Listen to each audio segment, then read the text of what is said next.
Bonjour, dans cette vidéo, tu vas apprendre à déterminer des probabilités, mais à l'aide d'un tableau de dénombrement. Alors voilà, dans une entreprise, on s'intéresse aux moyens de transport utilisés par les salariés pour venir au travail. La répartition est donnée dans le tableau ci-contre. On choisit au hasard une personne travaillant dans cette entreprise et puis on note grand F, l'événement la personne est une femme, grand C, l'événement la personne vient au travail en vélo. Très bien. Alors, le tableau qui est ici te donne la répartition des salariés, suivant le fait que ce sont des femmes ou des hommes, et suivant le fait qu'ils viennent en vélo au travail ou pas.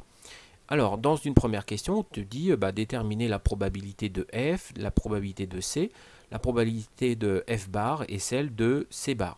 Alors, on va commencer par la probabilité de F. Alors déjà, on va faire une première remarque, c'est que la personne choisie, elle est choisie au hasard. Donc ça veut dire qu'on va utiliser un modèle de probabilité assez particulier qu'on appelle le modèle de l'équiprobabilité. Alors toi, comment est-ce que tu sais s'il faut choisir le modèle de l'équiprobabilité ou pas? Eh bien en général, dans un énoncé, quand tu vas repérer une expression du type le dé ou la pièce est équilibrée, ou bien le tirage se fait au hasard dans une certaine population, tu peux te dire que tu vas utiliser le modèle de l'équiprobabilité. Alors, on choisit le modèle de l'équiprobabilité et ce qu'on fait en premier, d'abord, on décrit l'univers de cette expérience aléatoire. Alors, l'univers de cette expérience aléatoire, on va l'appeler grand oméga. Qu'est-ce que c'est? Eh bien, c'est l'ensemble des salariés de cette entreprise. Et il y a combien d'éléments dans cet univers? Eh bien, il y en a 120 puisqu'on te dit qu'il y a 120 salariés au total dans cette entreprise. Très bien, alors maintenant, on va s'intéresser à l'événement grand F. La personne est une femme. Bien, un peu pareillement, il y a 54 femmes, donc l'événement grand F contient 54 issues.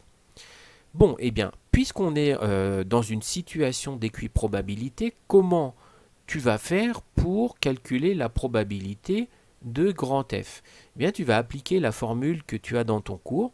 Probabilité de grand F, c'est égal à nombre d'issues de grand F divisé par nombre total d'issues. Donc tu vas voir, c'est très simple. Ça donne 54 que divise 120. Donc ça fait égal exactement 0,45. Donc la probabilité de F est égale à 54 sur 120 est égale à 0,45.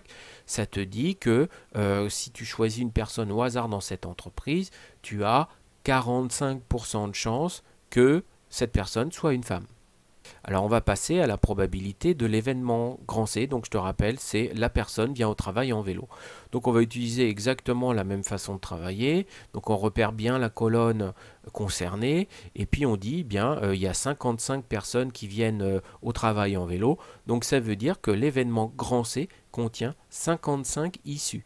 Puisqu'il contient 55 issues et qu'on est en situation d'équiprobabilité, pour calculer la probabilité de cet événement, tu appliques toujours la même formule du cours, nombre d'issues de l'événement C divisé par nombre total d'issues. Ça donne eh bien, 55 que divise 120 et ça fait environ 0,458 à 10-3 près.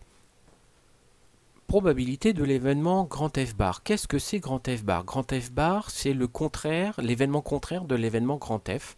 Donc concrètement, ça représente l'événement, la personne est un homme.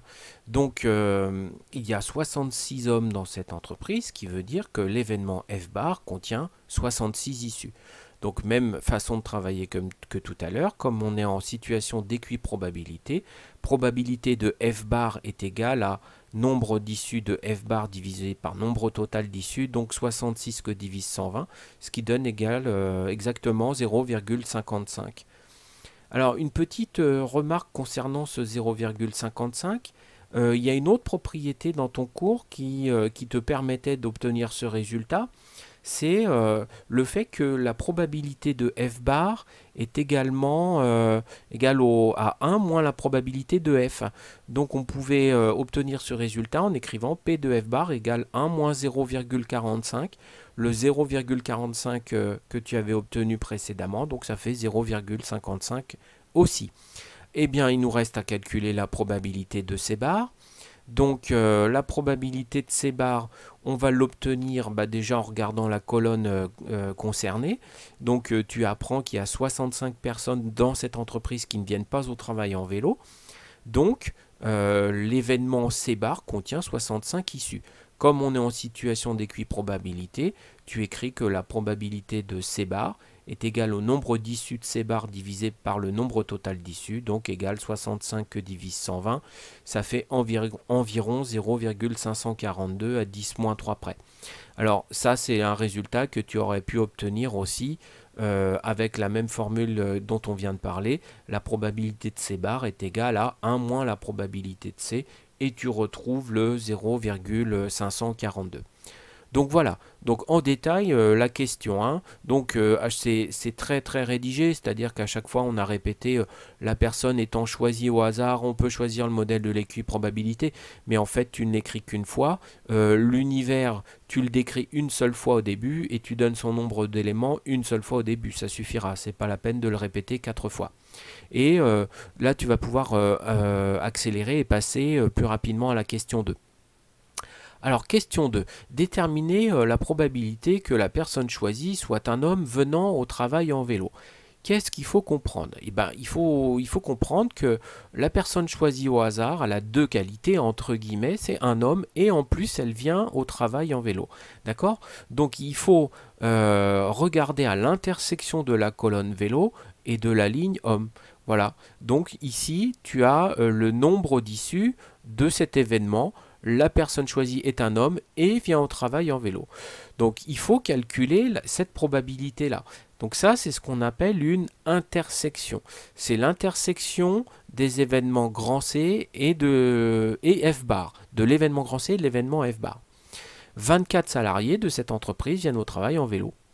Donc l'événement F bar inter C est composé de 24 issues. Pour calculer sa probabilité, comme on est toujours en situation d'équiprobabilité, on va utiliser la même formule que tout à l'heure. Nombre d'issues de l'événement F bar inter C, donc tu l'as ici en violet, divisé par nombre total d'issues, tu t'en rappelles, c'est 120, donc 24 divisé par 120, et ça fait exactement 0,2. Voilà, ça, 0,2, c'est la probabilité que la personne choisie soit un homme, et en plus qu'elle vienne au travail en vélo, venant en vélo au travail. D'accord? Et puis pour terminer, on va procéder à la question 3, alors qui ressemble beaucoup à la question 2, mais il y a un détail très très important, c'est déterminer la probabilité que la personne choisie soit un homme ou qu'elle vienne au travail en vélo, ou bien les deux. En tout cas, au moins un des deux. Donc il faut calculer la probabilité de ce qu'on appelle la réunion. Alors comment est-ce que tu sais toi qu'il faut calculer la probabilité de la réunion? Et bien donc il y a un petit mot comme ça qui doit attirer ton attention, c'est le mot ou. Quand il y a le mot ou, très très souvent tu es amené à calculer la probabilité de la réunion de deux événements. Alors, l'événement F bar union C. Donc, on a colorié la ligne F bar, on a colorié la colonne C. Combien il y a d'éléments dans la réunion F bar union C? Combien il y a d'issues dans cet événement? Eh bien, il y en a 66, puisque tu sais que dans l'entreprise, il y a 66 hommes. Et puis, il faut que tu comptes tous ceux qui viennent en vélo. Il y en a 55. Mais attention, si on s'arrête là, si on dit que l'événement F bar union C contient 66 plus 55 issues, il va y avoir un problème parce que tu auras compté deux fois le 24. Alors donc, on va l'enlever le 24. On va mettre moins 24. D'accord? Il faut absolument que tu fasses très attention à ça. C'est-à-dire qu'il y a exactement 97 issues dans cet événement F bar union C. Donc je te remontre. Dans l'événement F bar, il y a 66 issues. Dans l'événement grand C, ceux qui viennent en vélo, il y a 55 issues. Mais attention, on ne peut pas se permettre de dire que dans l'événement F bar union C, il y a 66 et 55 issues. Sinon, on compterait deux fois le 24. Donc pour ne pas le compter deux fois, eh bien on l'enlève une fois. Donc ça fait 97.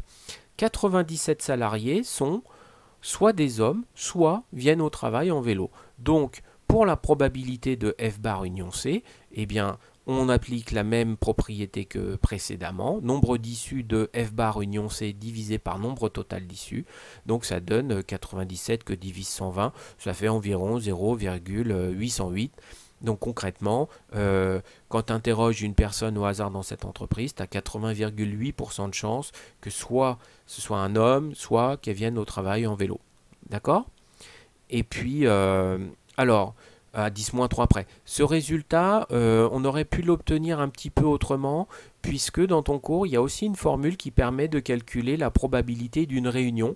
La probabilité de f bar union C, on aurait pu l'obtenir en additionnant la probabilité de f bar et celle de C, mais en soustrayant la probabilité de leur intersection, puisque on avait déjà précédemment calculé ces trois valeurs. Donc voilà qui termine cette séquence, à bientôt.